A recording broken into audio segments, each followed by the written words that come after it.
I bet this isn't an accent you thought you'd hear tonight, is it? I'm originally from Texas, y'all. Yay.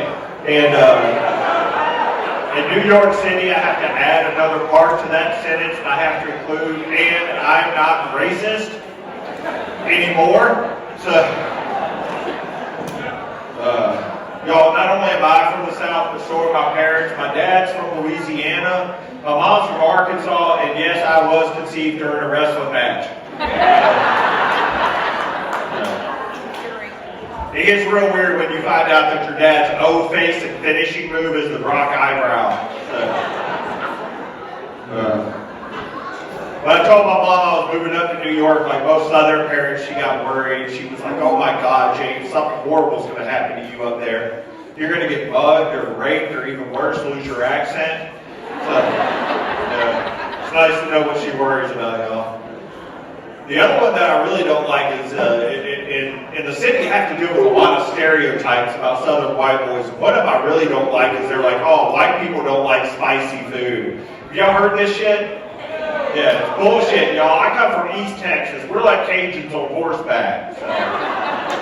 Yeah, we put hot sauce on everything we eat. Makes taking a girl home that first night a lot more fun. Yeah, she can't say she didn't feel anything that time. So. Somebody else at the table's not laughing. It's all right. That's a slow burn, y'all. So. How many people in here are single? So. Sweet. Stand up so I know who I'm partying with later. I know none of y'all are surprised, but I'm single as well. I was so happy the quarantine was over. I said, I think they're desperate enough now. I got them. But here's one of the things that I kind of forgot is that I'm not good on first dates. So like I'm horrible at them because I don't like silence. Doing this job, you tend to constantly talk. And when it gets dead, you're like, oh, I have to think of something to get the conversation going. So I have these little conversation starters that I usually use. Things like, hey, can Dracula catch AIDS? If a guy's bald and turns into a werewolf, does he still have his bald spot? Hey, Crenshaw. Here you go. Okay. But I was on a date and I was trying to think of something like that. And instead what came out was, hey, if you were to be murdered, how would you want it done?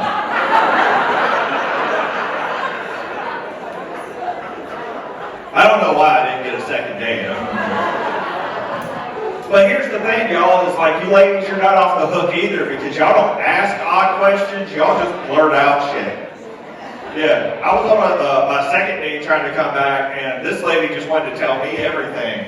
And I was like, oh, okay, cool. Before we even got our first drink, she's like, James, I need to let you know I'm a little kinky. I'm like, that's all right, go ahead. I was like, but just so you know, I used to live in Las Vegas. You're going to have to really step it up to catch my attention. She's like, all right. I like to hang from a ceiling fan, butt-ass naked with a beer bottle in my ass. How's that?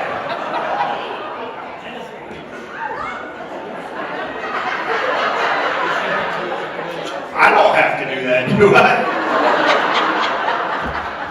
Wait, are we talking about domestic or foreign? Let's make sure we're here. Come on. Are we talking about like red stripes or are we talking about the 40 ounces? Like I need to know what I'm going up against here. So. And then a friend of mine was like, oh no, James, you're not having really good luck. Let me set you up with somebody. And I was like, all right, go ahead. She's like, I have a friend and she's poly. I was like, well, wait, what's that mean? She's like, oh, poly, it means that she likes to date multiple people at the same time. I was like, oh, back in Texas, we just call that a whore.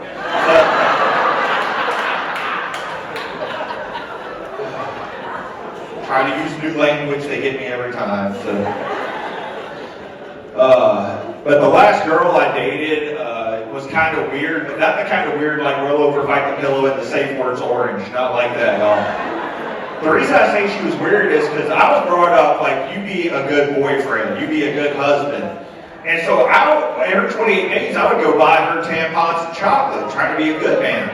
And I'd come home sometime and she'd have a fifth of whiskey waiting for me. And I'm like, hell yeah, what are we celebrating? She's like, it's not a Father's Day. So, Which that wouldn't have been so bad, y'all, except for she had an IUD already, and that's birth control, man. Don't worry about it. And y'all, I'm a veteran, and IUD is really close to IED, except finally no kids were harmed in this explosion. So, speaking of which, are there any other veterans here tonight? Stand up, y'all. Stand up. Give them a round of applause.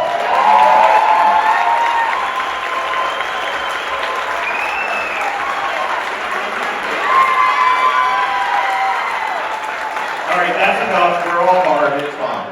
So, no, I did 15 years in the Army as a paratrooper. 10 years of that was spent deployed, so please no quick movements and everybody will be all right. So,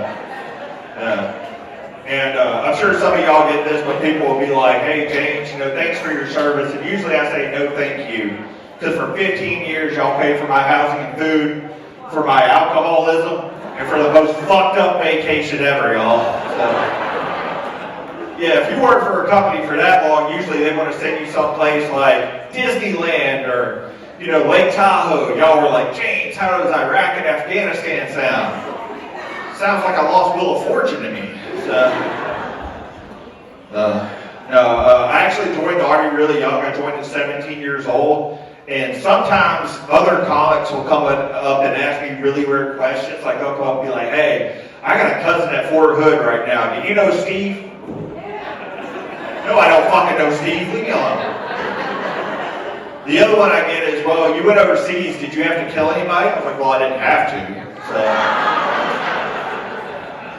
that is a really messed up question to come up and ask somebody. I mean, nobody walks into McDonald's and asks them how many heart attacks they caused last year. Now, my first deployment, I got to go to Brazil before I even turned 18. And I thought I was going to get to see hot girls in bikinis and play soccer on the beach. I was wrong. I got in the Amazon rainforest in the middle of the summer, and animals that should have been classified as Satan's pets. Y'all, they have 30-foot snakes down there. They have fish that can swallow you whole. Yeah, and they have spiders that are so big that they walk around with cigars in their mouth and talk to each other. I also got to go to Korea, let me specify South Korea, because if I don't say that, somebody will come up and be like, hey man, did you get to go to North Korea? Like, do I look like a 6'8" black guy with tattoos? No. Dennis Rodman didn't pack me in his luggage, sorry. But one of the things that I found out over there is a lot of soldiers don't try and learn the language when they go to other countries. And I really did try it because I found out that they thought translation just meant get louder. So you'd see them at the bar and they're like, can I get a beer? Like that, the louder it gets, doesn't mean the better they're going to understand you. So I did try and learn some Korean. I know some of y'all are reluctant because you hear the accent, but I'll teach y'all some too, just in case you ever wander into some place where you see one or you see a Chinese person and don't know what they are. You can try this. So, if you want to say hello, it's annyeonghaseyo. If you want to say thank you, it's 감사합니다. And guys, if you want to pick up a date while you're over there, you flash money. That's it. Yeah. The other thing that I have a lot of fun with is as soon as I tell people I went overseas, they also want to know, like, James, do you have PTSD? Yes, I do, and I'm between y'all and most of your exes now. So, but y'all, my mom worries a lot, so I've convinced her that PTSD actually means that I am pretty tempting, sexy, and debonair. Usually I get a whistle, but y'all are assholes. I understand. So, no, it's too fucking late.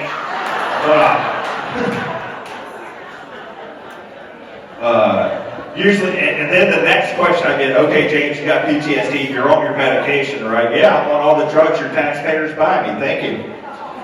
No, I actually am on an antidepressant, y'all, and recently my doctor let me know that, hey, if guys stay on antidepressants for too long, it can fuck with their sex life. And I was like, what do you mean? He's like, well, it can cause erectile dysfunction, y'all. But I found out there's two different types of erectile dysfunction. I didn't know that either. There's the kind that make you take the blue pill, then there's the kind that make it seem like you're always on the blue pill. Yeah, I have the second one in case you're wondering, and I need y'all to keep your eyes above my waist. Thank you very much. Don't make me tell you again now. So, no. And if you're wondering how that could be a bad thing, like, this is how I try to explain it. Like, guys, why don't you go and ask any lady you know if they'll give you a blowjob if they know you're going to last for an hour?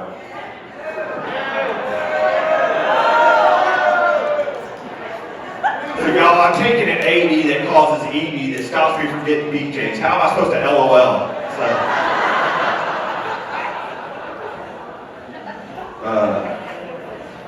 I also do have social anxiety, y'all, and I know you're wondering, like, how can you get up and do this? It's because I want a lot of whiskey. It's all right. Yeah, Jameson, best thing for you. Yeah. I tried to explain it to somebody one time. I was like, it's almost like remember when you were a kid and you tell your dad there's a monster in the closet, no matter how many times he told you everything was all right, you knew Uncle Bob was under the bed. So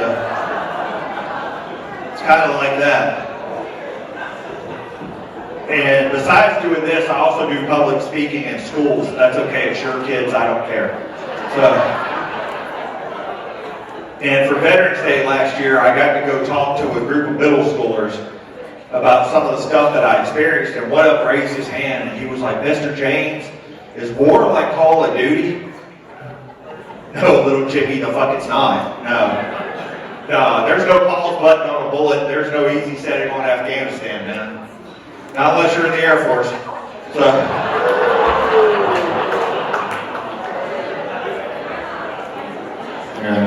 Any Air Force veterans here, I see. Okay. I would have thought this close to the lake it would have been Navy, but okay.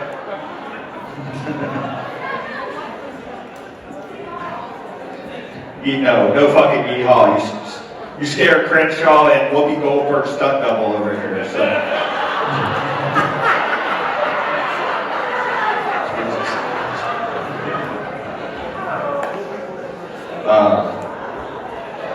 Like I said, I do. I also go to the VA for my mental health, and I've noticed while I was sitting in there that they have a lot of posters about suicide prevention hotline, which is 1-800-SUICIDE in case you did not know, which is a good thing. I mean, we are losing 22 veterans a day to that. But I always wondered, why do we need the word prevention and suicide prevention hotline? Is there a suicide assistance hotline I don't know about, y'all? Is there a number that you can call up and they're like, you're going to do what? Take pills? Pussy. That's all right. We'll help you out, man. We're going to send you a box because you were right to be paranoid. We do know where you live already. And it's going to contain a few things you really need, like gun-flavored mouthwash, an assortment of ropes, and our newest book on how to tie the perfect noose by Anthony Bourdain. So. Oh, none of you knew him. Shut the fuck up. Like y'all went fishing with him the week before me.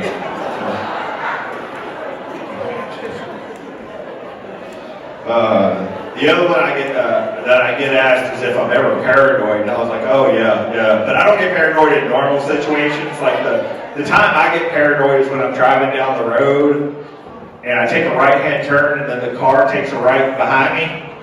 Then I take a left and they take a left. And I'm like, fucking shit. Is that the FBI? But that's not what it really gets me. What it really gets me is when I'm the car behind them and the car in front of me is taking every turn that Waze tells me I have to take. And I'm like, shit, am I the FBI? Damn. No, and I know some of y'all are confused because you looked at me and you're like, damn, James, I thought you had to be in shape to be a veteran. Brown is a shape. Fuck you. Because this is still the body of a warrior, y'all. I just changed what I'm fighting against now. Yeah, I don't fight the other armies anymore. Now I fight type 2 diabetes and the weight limit on my toilet seat. So. But y'all, I really did try and lose weight over the quarantine, the lockdown and shit. So I went to the VA and I was like, hey, what do I got to do? They're like, hey, we're going to give you this Fitbit. It's a little watch, goes on your right wrist, measures the motion of your wrist. It'll tell us how much you worked out. All right, cool. The only thing I found out for the first 2 weeks is that I drank for 3 miles a day. So, woo, Jameson.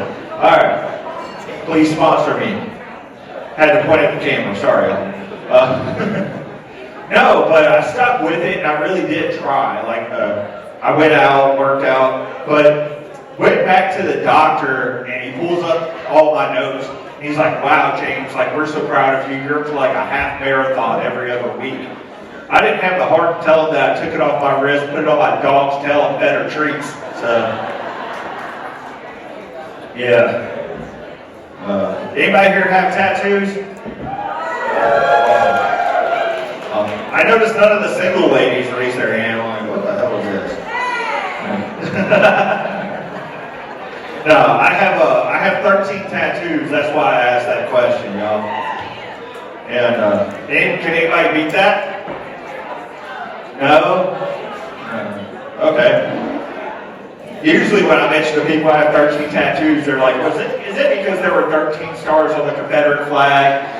No.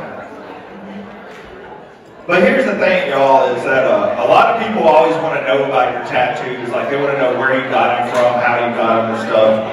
And some people think, like, my 13 tattoos are probably a bad thing, like it's an unlucky number. And I tell them, no, it's not. Because when I look at my tattoos, I remember, the different countries I got them in, the different friends that I may have been with that might not be with me anymore. And then I remember about the 13 times I had to pay somebody to touch me. So, yeah. But some people always want to ask you, like, what does this tattoo mean? What does it mean, like, you're a walking museum of modern art? And so I try and explain what some of mine are. So I do have a Freemason tattoo on my right forearm, y'all. So ladies, on a first date, I know every conspiracy theory. We're good. I have my entire back piece done, so that way if I ever go to prison, I get the top bump. Yeah. And I have my family crest on my right calf, so when I go back home to Texas, they know I'm part of the family that owns that trailer park. Yeah. I know everybody's heard about everything that's going on in Ukraine, and I have some comedy friends of mine that don't understand I'm retired from the Army, and they're like, do you think you're going to get pulled back in? I'm like, oh, fuck no. Like, have you seen me lately, dude? Do I look like I'm in shape for a war? Like, unless I'm fighting air to get to the bag of chips, I'm not winning shit. But one of my friends tried to, like, boost me up. He's like, nah, man, you can still do it. You're fine. Like, you'll go do it. So I had to ask my little brother about it.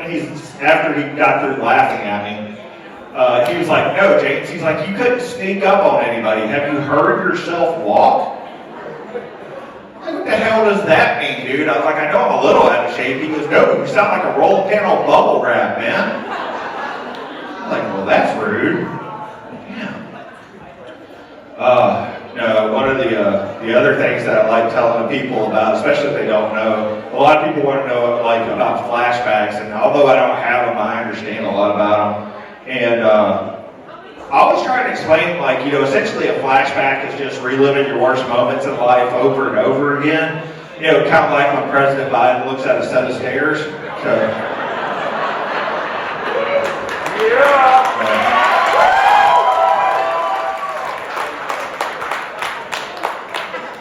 Crenshaw, I told you that joke would work here.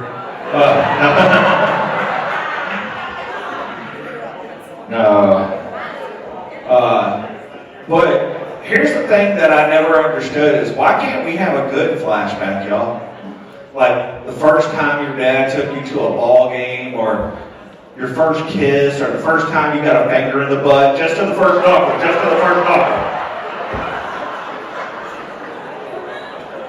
Yeah. Like, most people remember their first kiss. It's usually a good thing. And like, man, do you remember your first kiss? You said that really quick. Was it earlier tonight? Was it? Damn. Was it with him? Oh wait, where's your husband at? great. So, which one's your husband? Wait, so you're married to him. Who are you? What the fuck is going on here? Some fucking pineapple swap shit? Like, what's going on?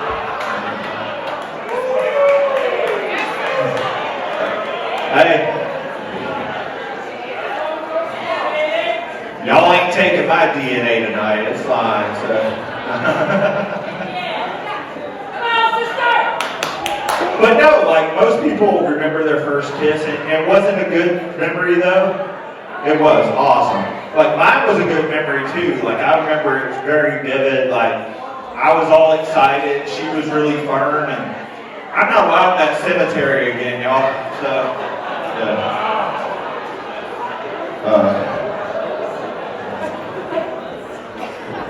Now, one of the things that I don't mind, like when I started out, when I had all the veterans stand up and give a clap, but I get kind of nervous when people do that for me. And it's not because I don't think what I did didn't deserve it. It's because I know what really happens in the barracks in the military, y'all. Yeah, and you're about to find out, but before I tell you, let me clarify, I am not giving up my free Applebee's meal this year. So. Because just imagine you take myself and three of my buddies when we're all 18 years old, all full of testosterone and whatever cheap alcohol we get our hands on. There wasn't a goat that was safe on that post. So, yeah. And that combination is how you get something called gay chicken, y'all. So, yeah. And no, it's not the newest brunch special that Chick-fil-A refuses to serve. Let me clarify. What gay chicken is a game that guys play where they sit really close to each other, put their hands on each other's thighs, and slowly move them up until somebody freaks out or until they touch dicks. So,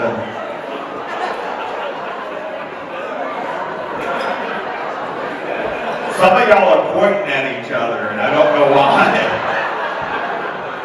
I'm not sure if y'all are setting up a game for later or... Like, I played that with you. That's not what we called it. You told me it was a family tradition. What the fuck, man? But here's the thing, y'all. If I was in the 82nd Airborne, we have to take shit to another level. We did that with this game. We changed it. Because what we did was one guy gets on his knees with his mouth open, the other one goes about 5 feet away, pulls his dick out, starts waddling towards each other. Now, I know some of y'all are like, James, did you ever play? I did not. I was the permanent referee, though. So, yeah.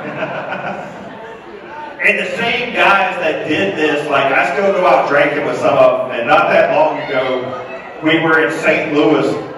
And we went into a bar out there. And they had a little sign up that said, hey, if you can name an Urban Dictionary sex act, and we don't know what it is, you'll get a free plate of wings and a free pitcher of beer. I was like, awesome. But now my friends, like, they've gotten away from all that. Like I said, I used to live in Vegas. I live in New York City now. I deal with young comics. So I know all that stuff. But my friends were like, oh, like, when the waitress came over, they were like, oh, like the glass bottom boat or the Cleveland steamer. And then they got to me and I was like, do you know what an Italian chandelier is?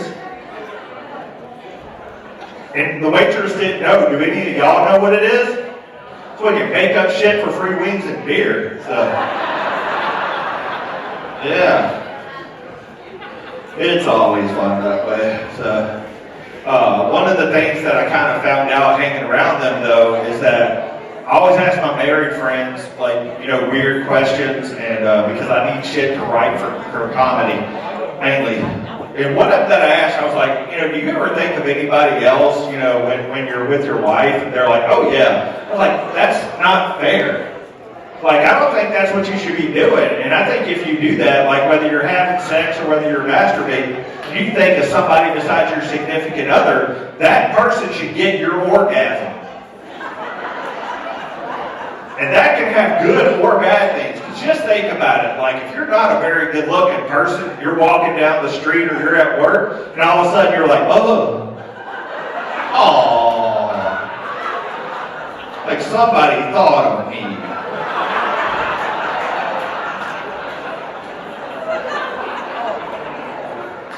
But then, there's some bad sides to it too, because I know for a fact, like if that happened, like if I was going into surgery, I'd want to see my doctor's Instagram. Like, no, you just posted a thirst trap. Get the fuck away from me. Not happening. So, and poor Ryan Reynolds would never work again. So, yeah, it looked like he was having a seizure the entire time. Anybody here have pets? Awesome. Who here has dogs? Raise your hand. Cool. Who here has cats? Alright, cats aren't pets, they're roommates that won't pay you rent. Keep your damn hands down. Does anybody have something besides a dog and a cat? Awesome. White shirt, what do you have? Oh, what? Somebody else. Oh, a hedgehog. I thought you said a hot dog. I'm like, hey, as long as she puts on the collar, that counts. So, if y'all didn't hear, the guy said, I have a wife. Hey, that's between you and her and them. So, y'all can talk later, it's fine. So maybe we'll switch chains. So, no, the reason I asked that is because I got a dog last year. That's right, I got a dog in the middle of the quarantine. And I told my mom about it because she used to run an ASPCA. And she was like, well, James, we're so happy. Like, now you're going to be a proud pet parent. I'm like, let's stop that shit right there. She goes, no, James, I'm going to make a sweater for you. It's going to say you're a doggy daddy. No, the fuck you're not. Mom, I'm from Texas. I mostly work in New York City. People already think I fuck animals. I don't need this shit. So. All right, y'all, that's been my time. Thank y'all so much. I'm going to bring up your host again. Y'all can follow me at James Matt Comedy on all social media or just stalk me from my window. Thank you very much.